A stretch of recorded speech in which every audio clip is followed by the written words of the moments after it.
લગ્નની પીઠી લગાવી યુવક જીઆરડીની દોડની પરીક્ષા આપવા માટે ગયો અને તે પાસ પણ થઈ ગયો। આ યુવકનું નામ સચિન તડવી છે, જે નસવાડી તાલુકાના ચામીઠા ગામનો વતની છે। યુવક લાંબા સમયથી તૈયારી કરતો હતો, પણ યોગાનુયોગ લગ્નના આગળના દિવસે જ દોડ માટે Chhota Udepur police parade ground ખાતે જવાનું થયું હતું। લગ્નની પીઠી યુવક પર લાગી ગઈ હતી। પરિવારજનો સહિત સગા સંબંધીઓએ યુવકને પરીક્ષા ન આપવા માટે સમજાવ્યો, પરંતુ યુવક પોતાની જીત પર અડગ રહ્યો અને લગ્નની પીઠી લગાવી હોવા છતાં માંડવો છોડી દોડની પરીક્ષા આપવા માટે આવ્યો હતો। આખરે આ યુવક પરીક્ષામાં પાસ થઈ જતા પરિવાર સહિત સાસરી પક્ષમાં પણ આનંદ છવાયો છે।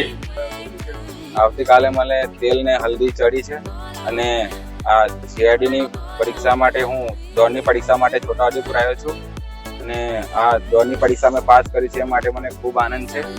અને આવતીકાલે મારા લગ્ન મેરેજની ડેટ છે અને મારું નામ તડવી સચિન કુમાર ભગવાનભાઈ છે, ગામ ચામીઠા, તાલુકો નસવાડી, જિલ્લો છોટાઉદેપુર। આવા જ વિડીયો જોવા અને વધુ અપડેટ્સ માટે આજે ડાઉનલોડ કરો GSTV એપ।